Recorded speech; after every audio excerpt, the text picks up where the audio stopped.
Will the 49ers trade Aiyuk to the Raiders for Davante Adams? Let's start right there. No, JB. I'm sure the Niners would love to do that. They would love it. The Raiders ain't going for that. Aiyuk is a good receiver, really good route runner if you really break down the tape. I think he has the capabilities of being like a top 8 to 10 guy in the league. He ain't Davante Adams. Davante Adams is generational. Davante Adams, I think, will go down as a Hall of Famer. Right now, I look at Aiyuk's career so far, he's not even close to that. Now, he's really good. I love Aiyuk. I'm not dissing him at all, but his levels.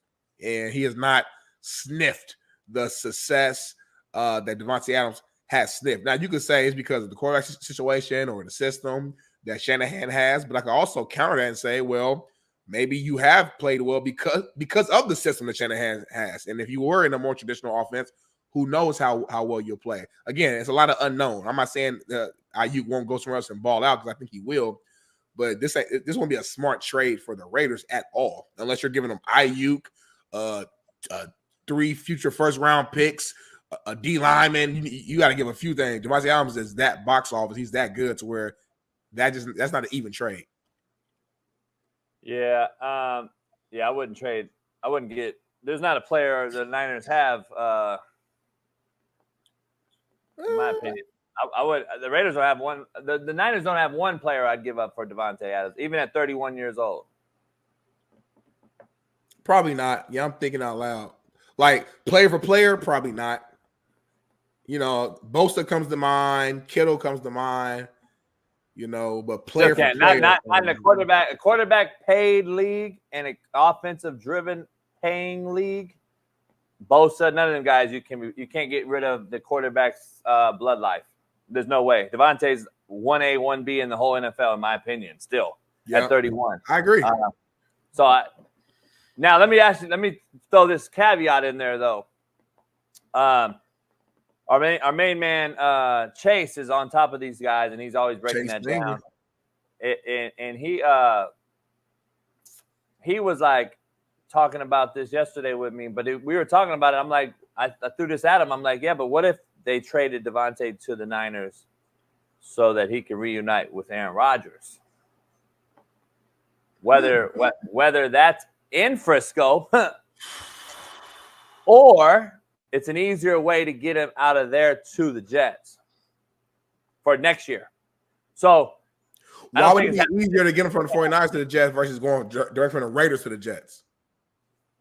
Just because of what they have, like commodity-wise. The Raiders, here's the thing. If the Raiders are bad this year, let's say they're 0-5, or 1-6, or having a bad season, I believe they'll move Davante. So they're weighing that out right now. Do we have the QB that's going to make him happy, or are we going to see what's on that documentary of him ripping Garoppolo and looks like he's out for self and blah, blah, blah? Because we said Aiyuk's looking out for self right now, isn't he? Like, I don't get what the comments in the chat are saying. Aren't they both kind of out for self right now, if that's the case? Like, Davante hasn't really – Davante really hasn't said I want to trade, though. Davante hadn't said I want to trade, though. Yeah, nah. Davante just frustrated because he's used to winning. And he's used to being a large part in the reasoning behind them winning. So when they were doing all that losing, on top of him getting killed in the middle of the field because of the bad quarterback play, it was the combination of stuff that made him frustrated. I don't even think it was like a selfish thing, just that he wants to win. And Brandon Aiyuk, he hasn't been paid yet. So this is his first big time opportunity to get paid. And you look at, what he's done the last few years, you look at last season specifically and how big of an impact he made in the playoffs to even get them to the Super Bowl. He's like, listen, I'm the best wide receiver we have. Without me, we would not have this level of success. Pay me, especially when I look across the league and I see other guys who I'm either very comparable to or even I can say I'm better than are getting paid. You look at a number 2 guy in Jalen Waddle getting paid $30 million. You look at Devontae Smith getting paid, I think, $30 million. You look at like a lot of these other guys who are like right around that same level getting paid 30 M's, and you're trying to give me the rumor was like, I think 26, 27 maybe was like the rumor that they were throwing out. They were trying to give him. He's like, well, come on, man. Like, look at the market. If you would have paid me back in like end of the season, 26, 27 might have done it, but we've seen too many other receivers get paid now. Amon was it St. Brown, whatever. I always miss his name. Amon-Ra St. Brown. All these other cats have gotten paid, so now the market has increased. So if I'm a receiver, if I'm Brandon Aiyuk, or if I'm his agent, I want to get paid more because that's what the market is saying, and also that's what my production has said. So I'm not really mad at him at all for wanting the bag because this is what you just have to go through, unfortunately. And the Niners, oftentimes, man, if you look at the history of them having to pay players, the recent history with Nick Bosa had to go through this. He didn't get paid, I think, until like right before camp. Debo, I think requested a trade when he was up. He ended up getting paid. So typically the Niners, they go through this little, cycle or whatever, where they kind of delay, then eventually pay you. So I actually wouldn't be shocked if the Niners go ahead, but you know what? Let this sign like a 1-year deal. Let's give him like 30. Let's make a short term, give him 30 just to get through this season. And then we'll reevaluate next year and decide what we want to do from there. Yeah. You know what I find funny that some of the people in the chat, I got to address something real quick. This guy right here says, read this, Smitty. First of all, his name is Joao E. Nunez on What's his name? Joao E. Nunez on July 12th. Joao E. Nunez on July 12th, 2024. I ordered and paid for a bucket hat from Coach.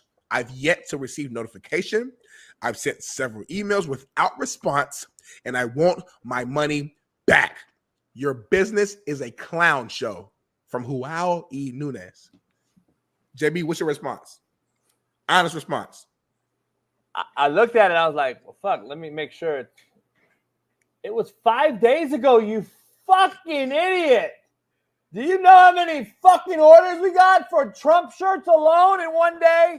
You fucking clown. You're acting as if it was 3 months ago, you fucking nobody. Guess what? Now I'm going to take your shirt and I'm going to ship it to baby girl for free. And she's going to get your shit. Just so we're clear. But everybody else is fine and got their shit. But you're waiting for 5 days and you act like it was a fucking 6 months. Get your fucking dumbass out of here, you fucking nobody. Now I'm donating your money to the Slapdick Foundation. So thanks. Good JB, hold on real quick. Has it really been 5 days for real? Yeah, he just said 7/12 was when he ordered it. Oh yeah, my dumb ass. Yeah, six days. Go on any website to try to order anything and act. So you ordered it on the 12th. It doesn't even get processed probably until 13th, 14th. Yeah. Then by the time it ships, right, it'll probably be the 15th, 16th. Today's the 18th, Smitty. It was 6 days ago. 6 days ago, this motherfucker ordered. He paid, how much is a bucket hat? $19 tops, 15. I think it's 15, $19, whatever. Get the fuck out of here. You know what it really is, bro?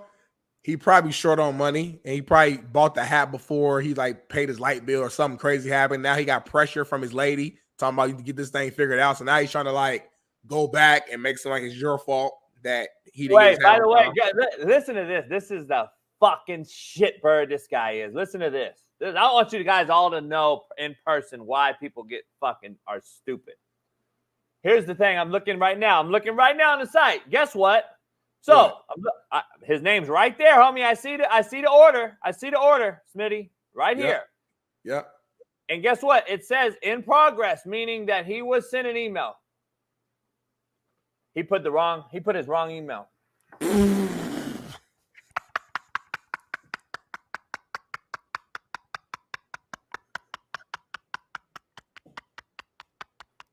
And he wants an email notification. And he wants to know why he hasn't got a fucking notification. Why are you the only motherfucker? Because you put the wrong shit, you fucking idiot. But everybody else got a notification that ordered something, but your dumb ass. Get your bitch ass out of here, you fucking clown. JB, what's his name again?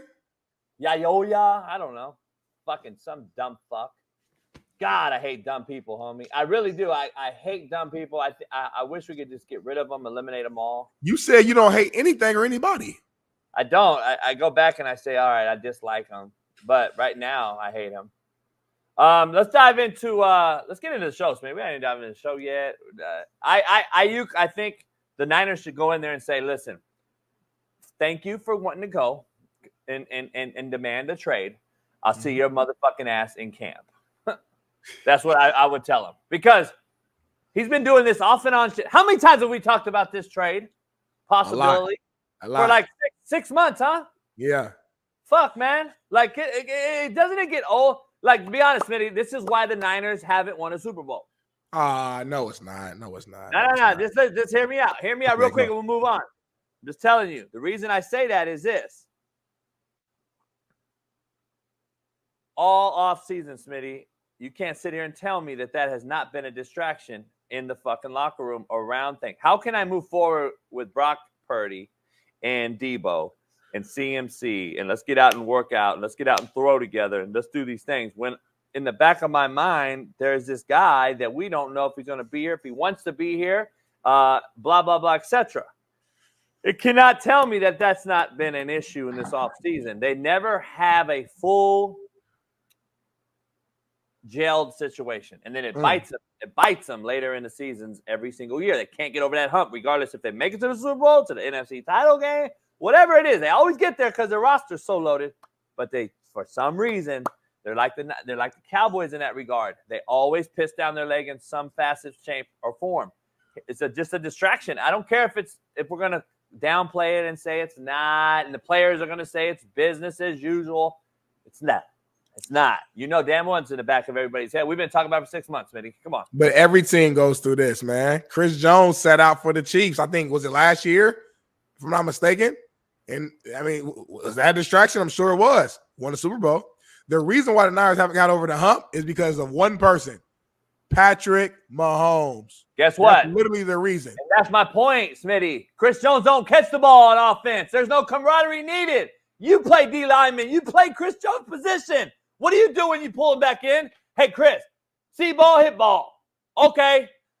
I don't need to run Brandon. That's the one example I use, JB. I don't need to get on the same page with Patrick Mahomes, Smitty, and run routes and be on the same page timing-wise, and I break my out cut on an odd breaking number versus an in breaking cut, and then Patrick Mahomes needs to be there. This is in Brock Purdy's scenario. Okay, damn, I missed Aiyuk on the out route. You know why? Because he didn't fucking practice all summer and running the out route with me.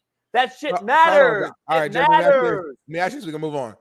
So they can make it all the way. So they can be the best team in the NFC, top seed in the entire NFL, win multiple playoff games, make it all the way to the Super Bowl, get all the way to overtime, and then you lose on one play, and you go back to the summertime when Aiyuk and Purdy didn't do those routes that one day, and that led to that one situation. Well, we don't know if that'll be the scenario, but we haven't been there yet. But the fact of the matter is, this is the reason why I'm saying the Niners always seem to come up short. Some sort of distraction, not necessarily Aiyuk last year. It was something else last year. This year, it's Aiyuk. We're talking about it for 6 months right now. So that's my whole point. Camaraderie on offense is completely different than camaraderie on defense, Smitty. You know damn well you can plug and play a D tackle that's as good as Chris Jones, top 1 or 2 D tackles in football, and go get the passer. He doesn't need to practice that much if he's in shape of some sort. So guess what? Put him at 3 technique and let's go. Receiver quarterback camaraderie is a whole nother ball game, dog. That's like brother and sister and having that I know where you are family blood life. Like I know where that bond is. Right. Purdy's not even there. Tell the 49ers to pay him in. But think about it. Purdy's not even there by himself. A little less over the hump with his number 1 and 2 receivers or whatever. Listen, I don't think Aiyuk's a number 1. I'll just throw it out there. I don't believe he's a 1. I believe he's a fit and plug and play guy in a system that is created and devised around guys like him. Like, be real. Think about it. Aiyuk and Debo are very, very, even though one of them's more of a route runner per se, the other one's more of a utility guy that can be plugged and played at 7 different spots. They're very similar, though, at the end of the day, as far as how that system is and how it's ran. And I believe you take Aiyuk, and let me just ask you, the top receivers in football, the top receiver cores, not receivers, top receiver cores. So let's just go down the list. The Bengals, right now as it sits, does Aiyuk go in there and beat out any one of those 3? No. Let's just keep it real. Minnesota. Well, you said 3? Well, they got who? They got Higgins, they got Chase, and they got who? Oh, they got Boyd out. Boyd left. Boyd out, yeah. So who's there? But they got who's the other guy there? They got another guy there. Yeah, I can't remember though. But yeah. Okay, so But let's just do that. Let's just do 2. There's an argument to me for T. Higgins, in my opinion. There's an argument that he can beat him out. Let's just do 2 then. Okay. He's not beating out T. Higgins, homie. He's not beating out T. Higgins. I'm saying there's an argument there. If you watch the film on Aiyuk, bro, that's a hell of a route runner, man. He makes some tough catches. I think we haven't fully seen his capability because of the system that he in. Now, I know I used that argument earlier. I'm saying that is an argument, and I actually lean more on that side. I don't think we've seen the full capability because he's limited to quarterback with Brock Purdy. He had Jimmy G. So they have to play in these gimmicky systems where we haven't seen what he can do. That's my point. In that system, Aiyuk either has to go run a 9 route, he's a deep runner, or anything intermediate is only thing you see him catch. Purdy is not the big arm over-the-top thrower, by the way, contrary to belief. He throws the dig route on time. He throws the slant ball clean and pretty. He throws quick game, intermediate routes very good. I like Purdy's intermediate game and the willingness to throw the ball in the teeth of the coverage on dig routes and in-breaking routes. That's what Aiyuk gets from him. But then the 90% of the other time, he's running go routes, and he don't get the ball if you've noticed. So go in any other system with a big 2. He ain't starting over Higgins with Burrow. He's not starting over Jamar Chase with Burrow. If we go and let's just go down the pecking order here as receivers, you go. Miami, is he going to start over anyone? Waddle or Tyreek? No. Let's go to the next. What duo can he take over one of the 2 guys at? He's not a 1 because if he was, you'd be like Dallas, Washington. I would say Indy, Tennessee. But do they have a big 2? Do they have a big 2? I don't even see they have a big 2. I'm talking about just big 2 teams. I'm not talking about the other guy. I'm talking about who has a big 2 that's legitimate.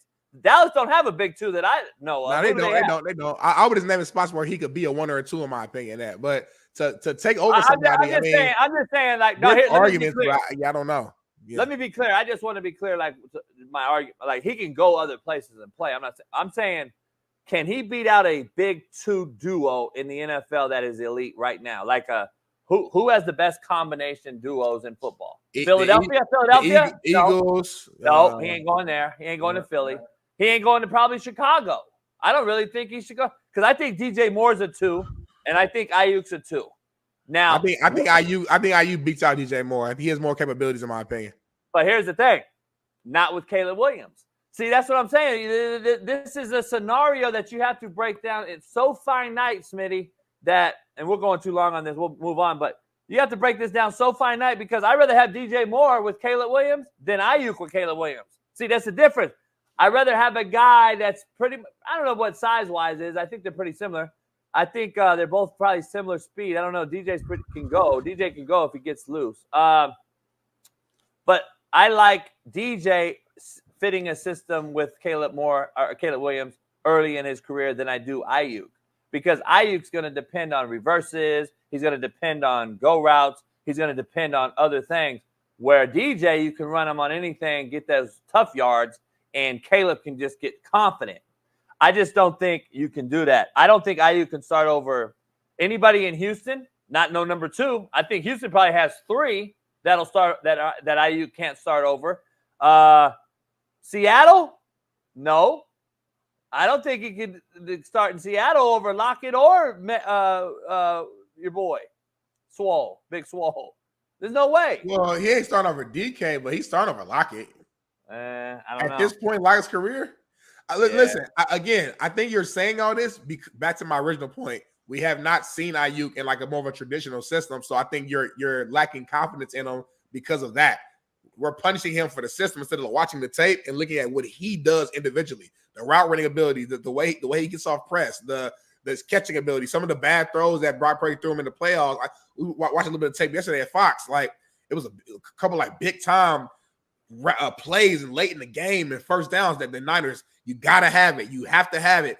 Purdy throws the ball behind him and low. Aiyuk reaches down, catches it like it's nothing. And when you watch it full speed, it's like, all right, it's an easy catch. But when you really watch it slow down, it's like, damn, that's a hell of a catch. And there's multiple moments like that where he just comes up big to where I actually kind of want to see him in another system so we can get this answer because we just haven't seen him with a big time QB who can make every single throw. I'd love to see him in LA with the Chargers with Jay Herbert. Would love to see him with Justin Herbert and Harbaugh. I think he do some big things, but we'll see, man. We'll see. Yeah. But moving on, man. Moving on, like you said. What's this guy's name? Smitty, what's this guy's name, real quick? I seen him. What? I seen. Okay, moving on, Smitty. Go ahead.